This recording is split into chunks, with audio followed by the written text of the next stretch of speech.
في هذه القراءة وفي هذه الجلسة. Alhamdulillah. Ma'asyiral hadirin wal ikhwan rahimakumullah. Alhamdulillah atas nikmat taufik, nikmat kesempatan, nikmat kesehatan yang Allah Subhanahu wa taala masih berikan kepada kita saat ini, sehingga kita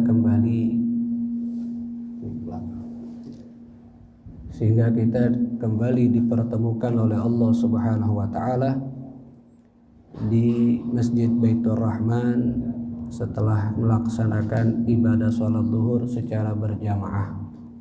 Mudah-mudahan amal ibadah, perbuatan taat yang telah kita lakukan semuanya diterima oleh Allah Subhanahu wa taala dengan penerimaan yang terbaik di sisi Allah, dan mudah-mudahan kita termasuk hamba-hamba yang mendapatkan keridhaan dari Allah Subhanahu wa taala, dan kelak di hari kiamat kita dimasukkan ke dalam surganya Allah Subhanahu wa taala. Amin amin ya rabbal alamin.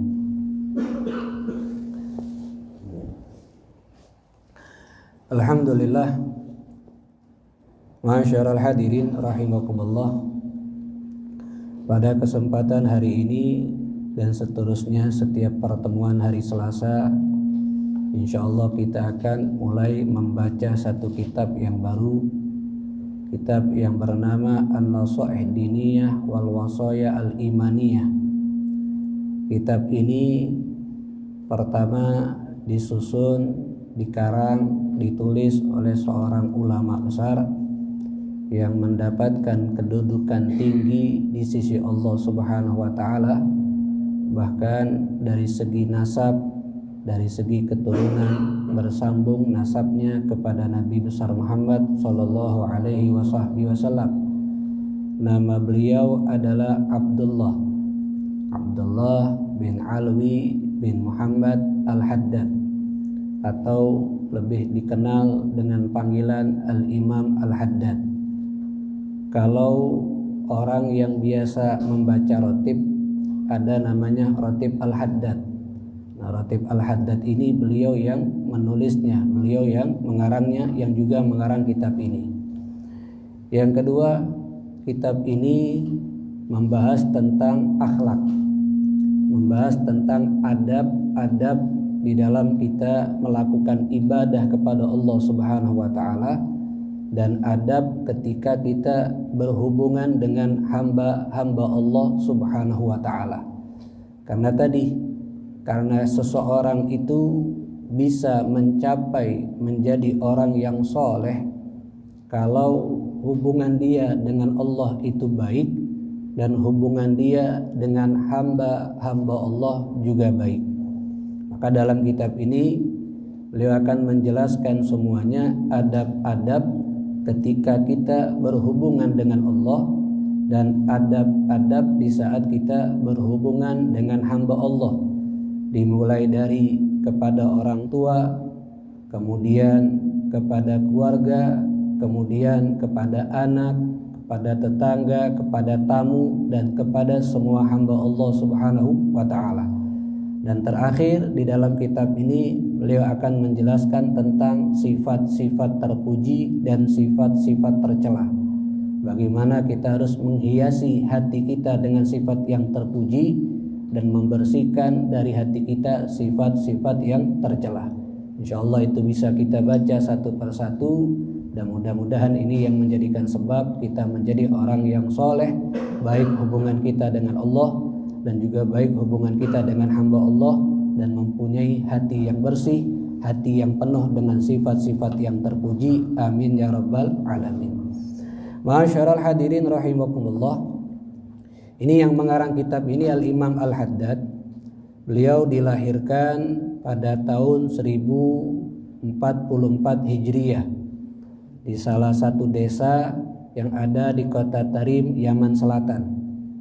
Beliau lahir pada malam Kemis di bulan Safar, dan beliau ini ketika usianya 4 tahun Allah cabut penglihatannya, sehingga dia tidak bisa melihat dengan mata zahirnya.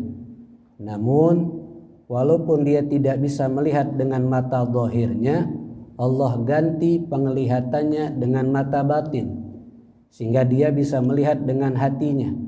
Bahkan orang-orang yang bisa melihat dengan mata kalah tajam penglihatan dengan beliau yang hanya melihat dengan hati. Beliau itu kalau berjalan dengan teman-temannya selalu mengatakan sama teman-temannya, padahal teman-temannya bisa melihat.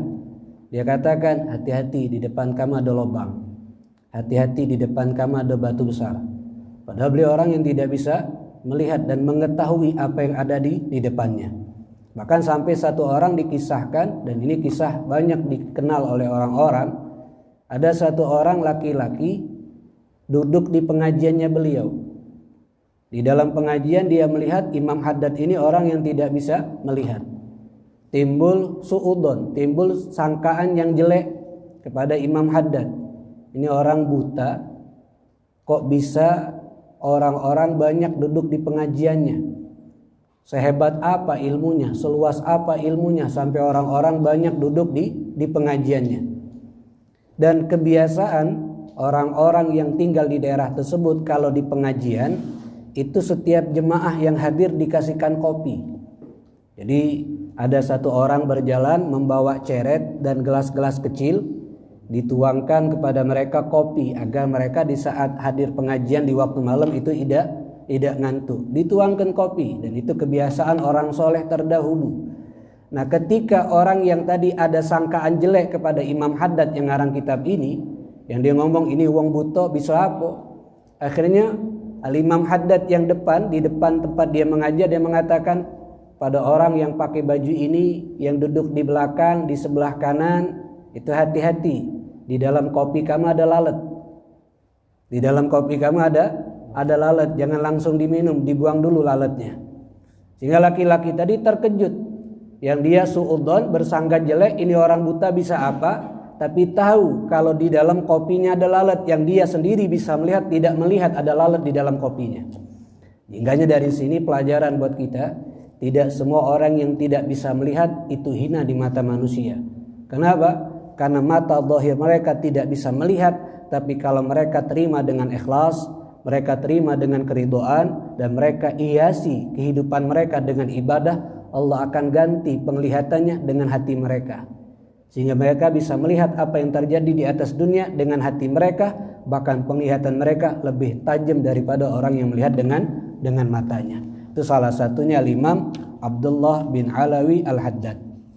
Nah, di dalam kitab ini, ma'asyiral hadirin rahimakumullah, pertama beliau memulai dengan kalimat basmalah, kemudian dengan kalimat alhamdulillah, yang mana pujian-pujian dia kepada Allah Subhanahu wa taala, yang dia katakan allazi ja'alad da'wata ilal huda, yang Allah Subhanahu wa taala telah menjadikan dakwah, mengajak orang ke jalan yang benar, wad dalalata 'alal khair, menunjukkan orang kepada kebaikan, wan nasihata lil muslimin, dan memberikan nasihat kepada setiap orang Islam, min afdalil qurbat, ini termasuk amal perbuatan yang paling dekat dengan Allah Subhanahu wa taala. Jadi mengajak orang berada di jalan yang benar, menunjukkan orang kepada kebaikan-kebaikan, memberikan nasihat kepada setiap orang yang beragama Islam, ini perbuatan yang paling mendekatkan diri kepada Allah Subhanahu wa taala. Wa arfa'id darajat, bahkan ini perbuatan yang paling cepat derajat kita diangkat oleh Allah Subhanahu wa taala. Wa ahammal muhimmati fid din, dan perkara yang paling penting daripada urusan yang penting di dalam agama.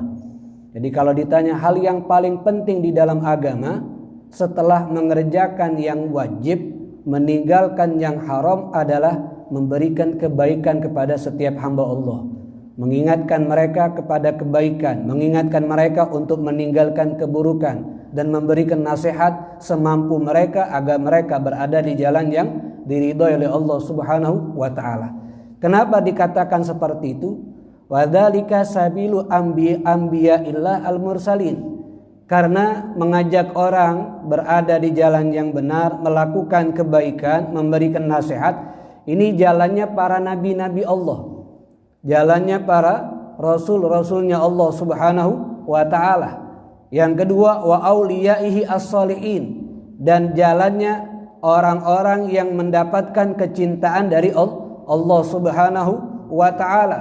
Yang ketiga, wal ulama'il amilin, dan jalannya para ulama yang mengamalkan dengan ilmunya dan telah ada kemantapan yakin di dalam hatinya kepada Allah Subhanahu wa ta'ala. Sehingga kita kalau mengikuti apa yang mereka lakukan, maka ini yang akan menjadi sebab akan dikumpulkan bersama mereka nanti di hari kiamat. Walaupun yang kita lakukan tidak sehebat yang mereka lakukan, kita hanya bisa mengajak keluarga, maka itu sudah menjadi sebab akan dikumpulkan bersama mereka nanti di hari kiamat. Kalau para rasul, bukan hanya keluarga mereka yang mereka ajak, semua umat yang mereka ajak. Kalau orang-orang yang dicintai, mereka habis waktunya untuk mengajak orang-orang daripada umat-umat Islam, hamba-hamba Allah. Kalau kita tidak bisa semua orang yang banyak kita ajak, paling tidak keluarga kita, anak, istri, kerabat yang dekat dengan kita ajak mereka, kita nasihati mereka. Ini sudah menjadi sebab kita akan dikumpulkan bersama mereka dan melakukan perbuatan yang sangat mendekatkan diri kepada Allah, dan derajat kita akan lebih cepat diangkat oleh Allah Subhanahu wa ta'ala. Kenapa? Karena kita melakukan apa yang diperintahkan oleh Allah Subhanahu wa ta'ala. Wal takun minkum ummatun yad'una ilal khairi wa ya'muruna bil ma'ruf wa yanhauna 'anil munkar. Jadilah kita, kata Allah, satu umat yang selalu yad'una ilal khair, mengajak orang melakukan kebaikan. Kalau dengan lisan dia bisa, maka dengan lisannya. Kalau tidak bisa dengan lisan tapi dia pandai di dalam tulisan, maka dengan tulisannya. Kalaupun juga tidak bisa dengan tulisan, tidak bisa dengan lisan, tapi dia ada tenaga, bisa mengajak. Semisal ada kajian, ada majelis, kita tidak bisa mengajak dengan lisan, tidak bisa mengajak dengan tulisan, tapi dengan tenaga, ayo ikut aku. Kita ke masjid, ada pengajian, kita bisa belajar. Ini juga mengajak orang untuk melakukan kebaikan. Kalau tidak bisa dengan tenaga, tidak bisa dengan waktu, tapi kita punya harta, kita support orang-orang yang selalu mengajak kebaikan, atau support orang-orang yang sedang belajar kebaikan. Itu pun sama, kita mengajak orang untuk melakukan kebaikan. Kenapa? Karena mereka ini orang yang akan mendapatkan kedudukan dari Allah Subhanahu wa ta'ala. Apalagi di dalam salah satu hadis riwayat Imam Muslim, Nabi Muhammad sallallahu alaihi wasallam bersabda, ad-dinu an-nasihah. Agama ini sifatnya nasihat. Nasihat itu adalah bentuk peduli. Makanya orang yang berada di dalam agama Islam itu diajarkan oleh agama ini untuk punya rasa peduli. Sehingga Nabi Muhammad katakan ad-dinu an-nasihah. Agama ini mengajarkan kita untuk punya rasa peduli. Para sahabat Nabi Muhammad sallallahu alaihi wasallam yang mereka mendengar ungkapan Nabi seperti ini, mereka bertanya, "Liman ya Rasulullah?" Untuk siapa peduli tersebut yang harus kami lakukan wahai Rasulullah? Maka Nabi Muhammad sallallahu alaihi wasallam menjawab, qala, pertama, lillah, peduli kepada Allah. Bagaimana peduli kepada Allah? Dengan mengerjakan hak-haknya Allah, melakukan apa yang Allah perintahkan, meninggalkan apa yang Allah larang. Ini peduli kepada Allah Subhanahu wa ta'ala. Yang kedua, wali kitabihi, peduli terhadap kitab-kitabnya Allah.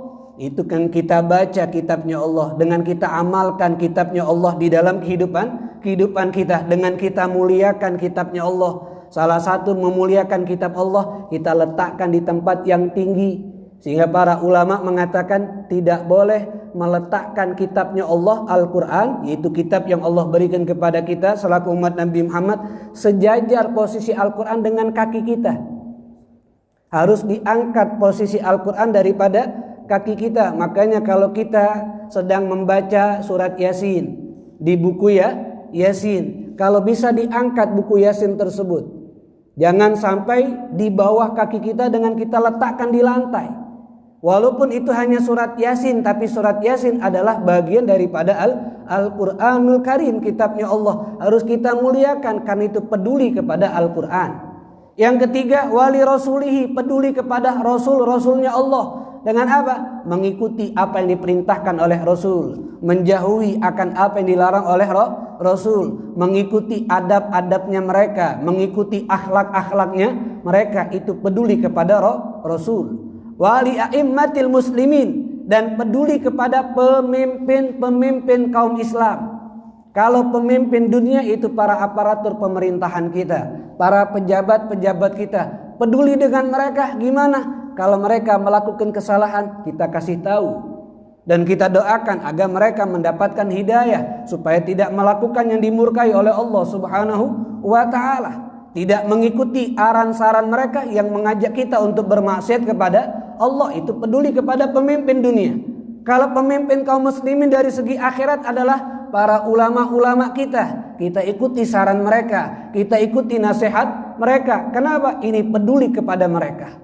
Dan yang terakhir kata Nabi, wa ammatihim, peduli kepada setiap umat Islam, peduli kepada setiap hamba Allah Subhanahu wa taala dengan cara tidak menyakiti mereka, dengan cara tidak merugikan mereka. Kalau dalam urusan transaksi duniawi silakan kita lakukan, tapi jangan menipu mereka, jangan merugikan mereka. Kenapa? Karena agama ini adalah agama yang mengajarkan kita untuk punya rasa peduli. Sampai para ulama-ulama terdahulu, di antaranya Al-Imam Sirri As-Saqati. Al-Imam Sirri As-Saqati ini beliau seorang ulama yang selain ibadahnya kepada Allah sangat hebat, beliau juga punya rasa peduli kepada hamba-hamba Allah Subhanahu wa taala. Imam Sirri As-Saqati diceritakan beliau ingin membeli satu petih daripada buah jeruk, bahkan jumlahnya dibeli banyak. Sehingga dia bertanya sama temannya, "Kamu tahu tidak di mana orang jual jeruk yang jumlah petian? Saya mau membeli." Maka diajak oleh temannya ke satu toko. Sampailah di toko tadi, ditanya, "Ini jeruk satu peti berapa harganya?" Maka dijawab oleh orang yang punya toko tadi, "Kurang lebih 2 dirham." Akhirnya kata Imam Sirri As-Saqati, "Baiklah, saya akan datang lagi ke sini ketika waktu acaranya sudah tiba, karena saya mau membeli jeruk dengan jumlah yang banyak. Yang penting saya sudah tahu dulu harganya satu peti daripada jeruk berapa." Sampailah ketika waktu acara mau tiba, subhanallah, harga pasaran satu peti jeruk naik. Maka temannya Al-Imam Sirri As-Saqati mendatangi penjual jeruk tadi. Dia katakan, "Beruntung kamu, karena Imam Sirri As-Saqati esok akan datang membeli jeruk kamu dengan jumlah yang banyak, dan sekarang harga pasaran jeruk lagi naik, sehingga kamu bisa dapat untung yang banyak." Apa kata si penjual tadi? "Saya tetap akan menjual kepada beliau dengan harga kemarin yang saya telah ucapkan. Walaupun harga pasaran sekarang naik, saya tidak akan menjual dengan harga sekarang, tapi dengan harga kemarin yang sudah saya sampaikan." Akhirnya si teman Imam Sirri As-Saqati ini pulang, menyampiri Al-Imam Sirri As-Saqati. Dia katakan, "Beruntung kau wahai imam, itu harga pasaran satu peti jeruk lagi naik, tapi si penjual tetap menjual dengan harga lama, sehingga kau tidak perlu mengeluarkan uang yang banyak." Kata Imam Sirri As-Saqati apa? "Demi Allah, saya tidak akan mau belanja di toko dia kalau dia tidak menjual dengan harga pasaran sekarang." Jadi sama-sama tidak mau. Kata Imam Sirri, "Saya akan beli dengan harga sekarang, bukan dengan harga kemarin." Kenapa? Karena saya tidak mau membuat dia jadi rugi. Sehingga yang bingung siapa? Temannya bingung. Ini yang baik yang mana?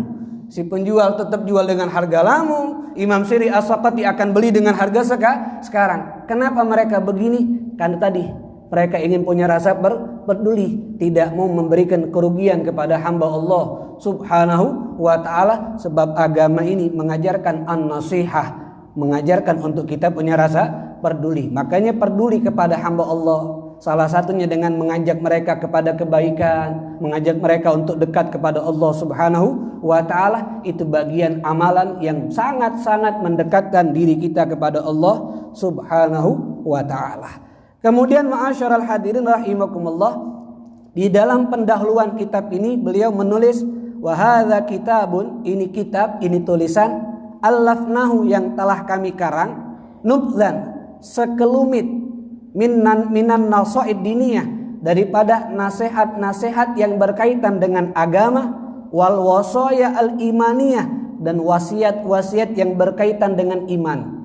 Maka kenapa beliau tulis kitab dengan nama An-Nasaid Diniyah wal Wasaya Al-Imaniyah? Karena kitab ini membahas sekelumit daripada nasihat-nasihat yang berkaitan dengan agama dan wasiat-wasiat yang berkaitan dengan iman. Yang tujuan kami menulis ini an-naf'a wal intifa, untuk kami bisa mengambil manfaat dan orang-orang lain juga bisa mengambil manfaat. Kami memberikan peringatan dan bisa diambil peringatan oleh saudara kami dan juga diri kami yang beragama Islam, yang beriman kepada Allah Subhanahu wa taala. Wa qad ja'alnahu bi ibaratin sahlah, dan telah kami tulis tulisan ini dengan kalimat-kalimat yang mudah untuk dipahami, lafaz-lafaz yang sangat mudah untuk dipahami baik oleh orang awam ataupun oleh orang yang khusus daripada orang yang Islam dan yang beriman. Dan kami namakan kitab ini dengan nama An-Nasaid Diniyah wal Wasaya Al-Imaniyah. Nas'alullah, dan kami meminta, kata Imam Haddad, mudah-mudahan Allah jadikan tulisan kami ini ikhlas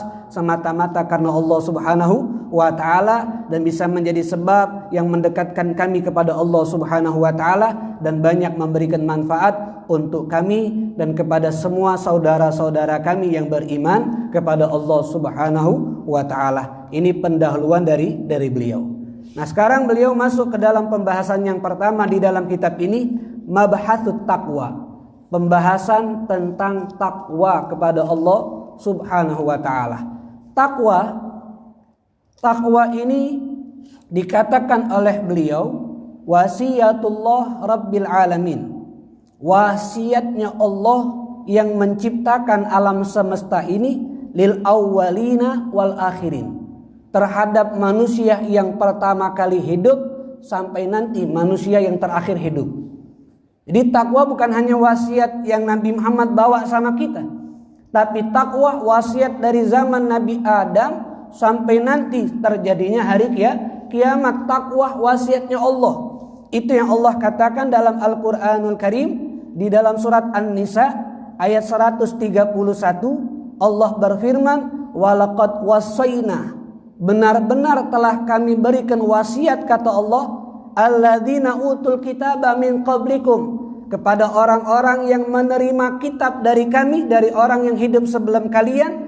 Apa wasiat Allah? Anittaqullah, untuk kalian bertakwa kepada Allah Subhanahu wa ta'ala. Jadi kenapa beliau bahas pertama tentang takwa? Karena takwa adalah wasiatnya Allah Subhanahu wa ta'ala untuk umat terdahulu sampai umat yang sekarang. Dan takwa, para ulama membagi takwa itu menjadi 3 tingkatan.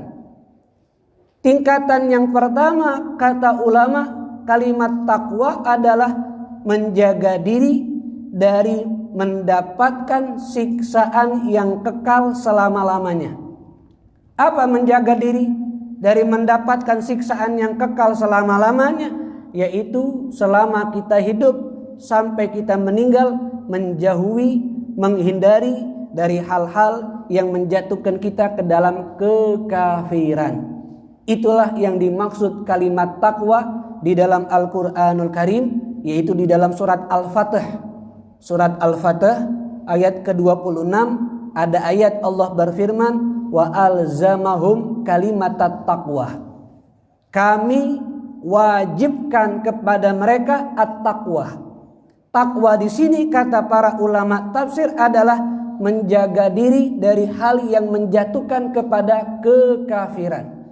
Jadi tingkatan takwa pertama, saat kita sudah diberikan Islam, saat kita sudah diberikan iman, kita jaga Islam kita jaga iman kita dengan tidak melakukan yang menjatuhkan kita ke dalam kekafiran sampai kita meninggal, maka kita telah melakukan tingkatan yang pertama daripada takwa. Yang itu yang dimaksud oleh Allah dalam surat Al-Fatih tadi, wa alzamahum kalimatat taqwa. Ini tingkatan takwa yang pertama.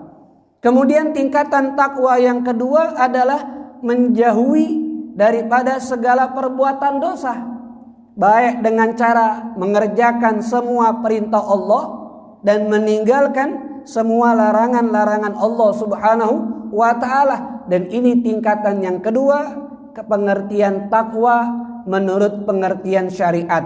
Dan inilah yang dimaksud oleh Allah kalimat takwa di dalam Al-Qur'anul Karim, itu di dalam surat Al-A'raf, surat Al-A'raf ayat ke-96.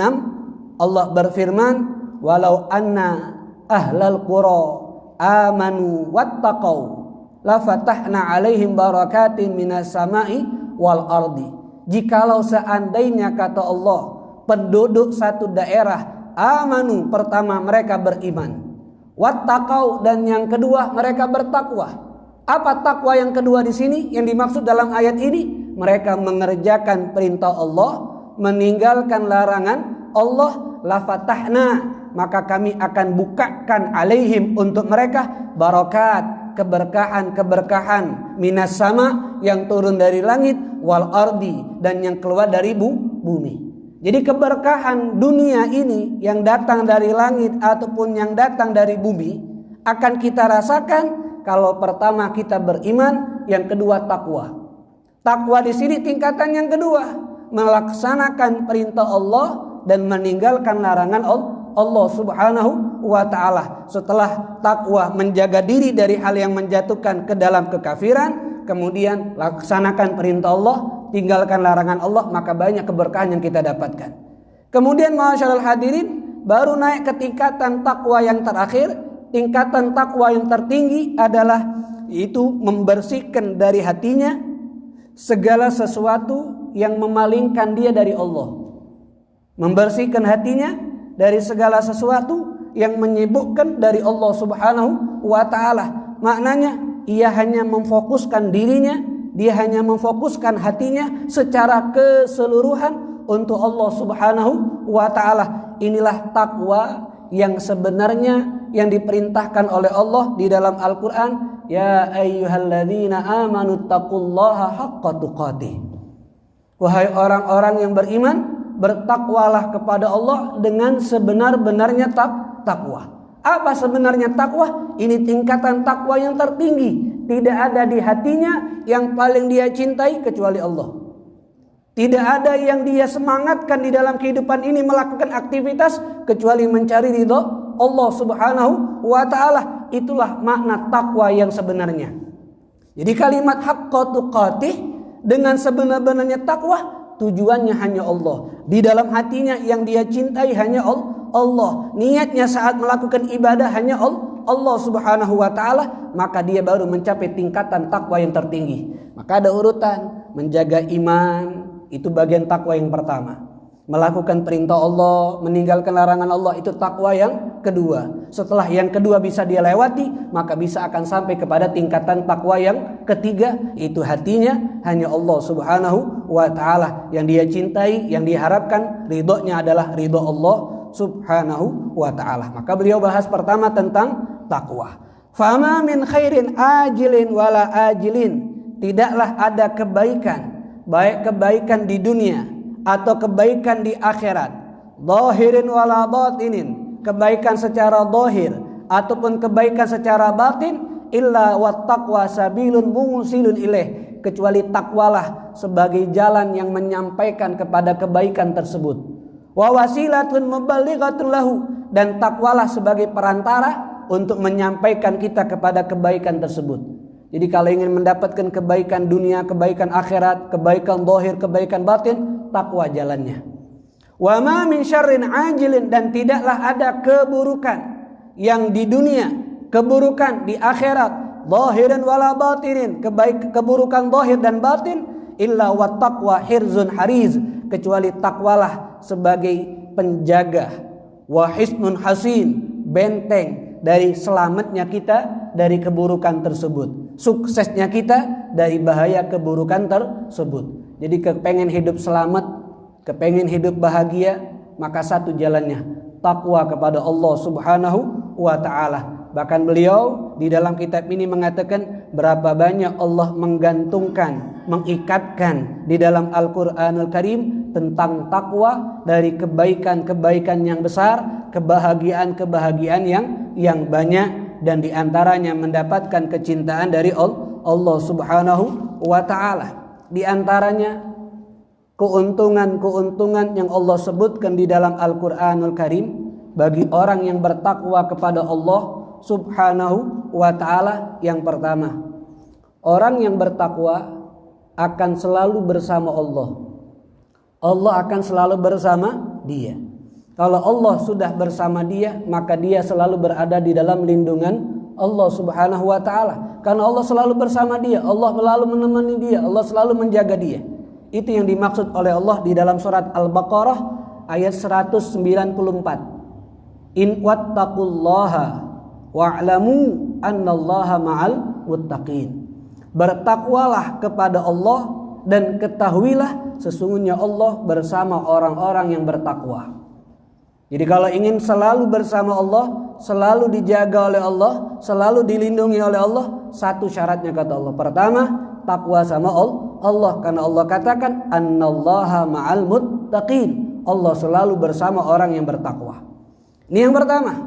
Yang kedua, keuntungan takwa. Al-ilmu ladunni. Dia akan mendapatkan pengetahuan yang tidak pernah dia pelajari.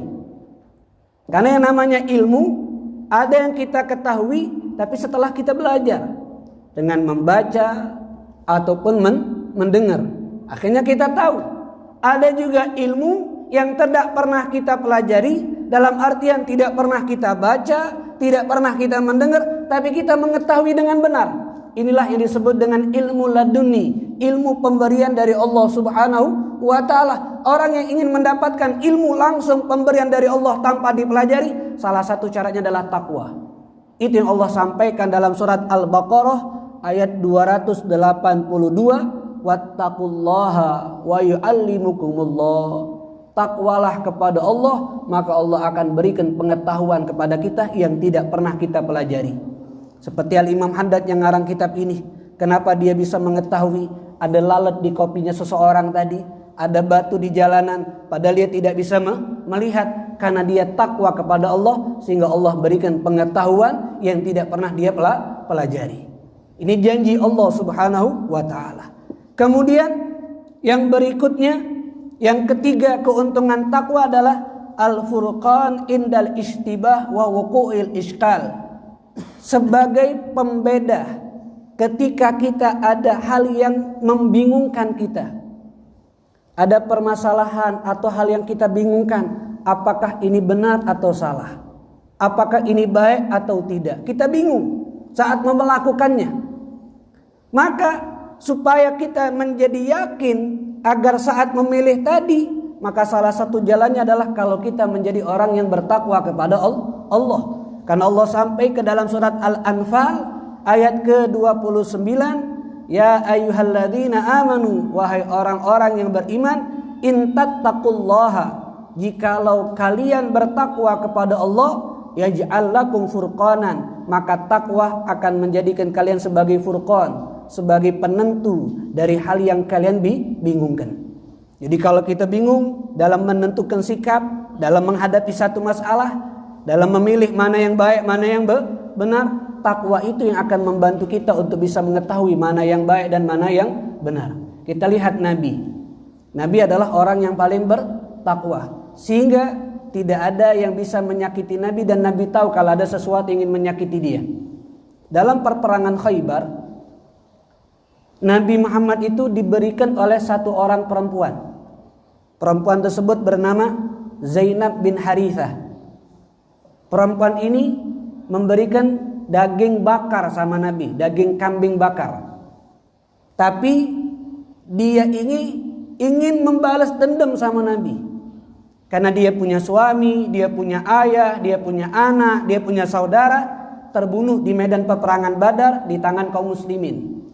Jika dia ingin balas dendam, pura-pura baik datang sama Nabi Muhammad, bertanya, ya Rasulullah, engkau daging kambing yang paling senang bagian tubuh yang mana?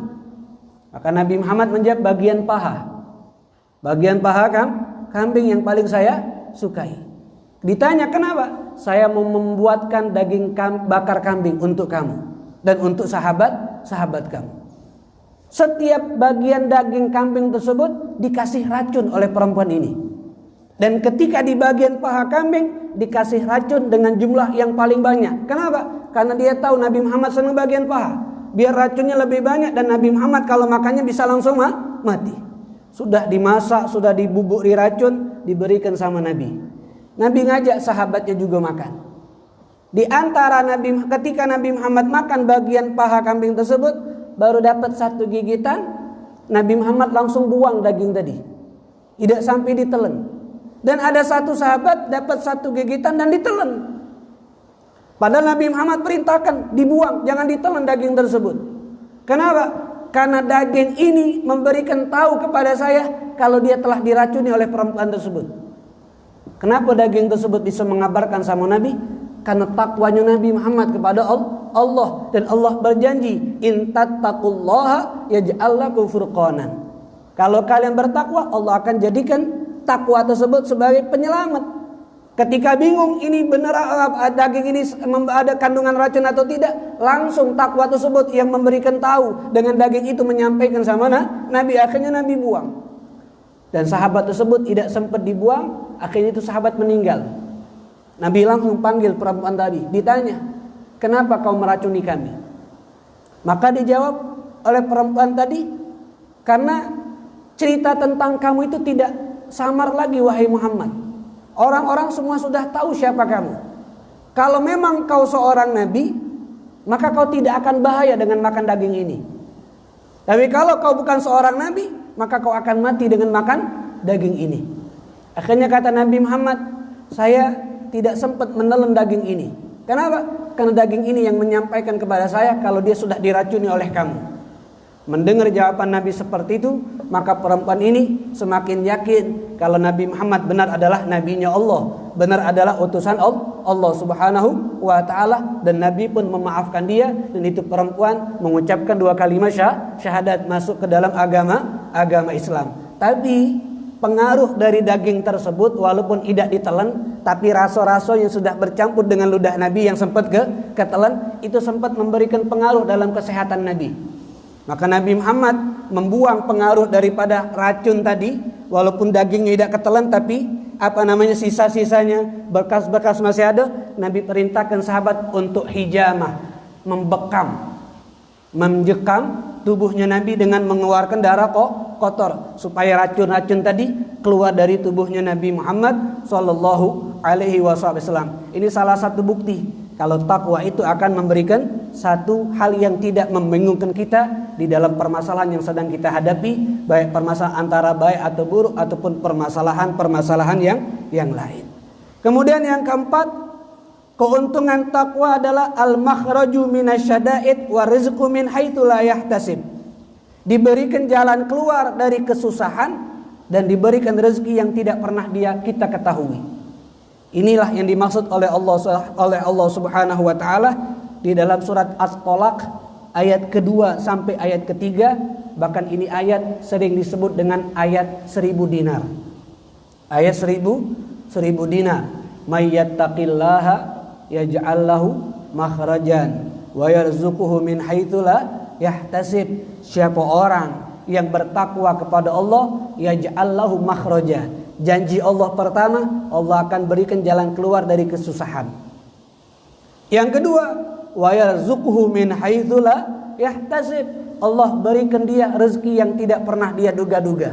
Maka seperti sekarang, keadaan yang sedang kita alami, kesusahan dengan pandemi ini, kesusahan dengan virus ini, yang sampai ekonomi pun juga ikut menurun. Kita mengalami kesusahan, yang bekerja banyak dirumahkan, sehingga tidak ada penghasilan yang dia dapatkan. Jangan mencari jalan yang lain, apalagi jalan yang tidak diridhai oleh Allah. Bagaimana supaya selamat, ada jalan keluar dari kesusahan ini dan diberikan rezeki yang tidak kita duga-duga? Sudah Allah sebutkan dalam Al-Quran. Takwa sama Allah. Takwa sama Allah. Kerjakan perintah Allah, tinggalkan larangan Allah. Pasti ada jalan keluar. Kenapa? Karena Allah tidak pernah melanggar janjinya. Innallaha la yukhliful mi'ad. Allah tidak pernah melanggar janji.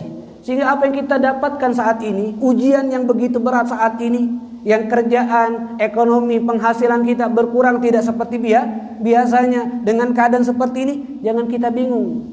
mencari jalan keluarnya, cukup dekatkan diri kita kepada Allah dengan kita bertakwa kepada Allah, sebab Allah berjanji yaj'al lahu makhraja.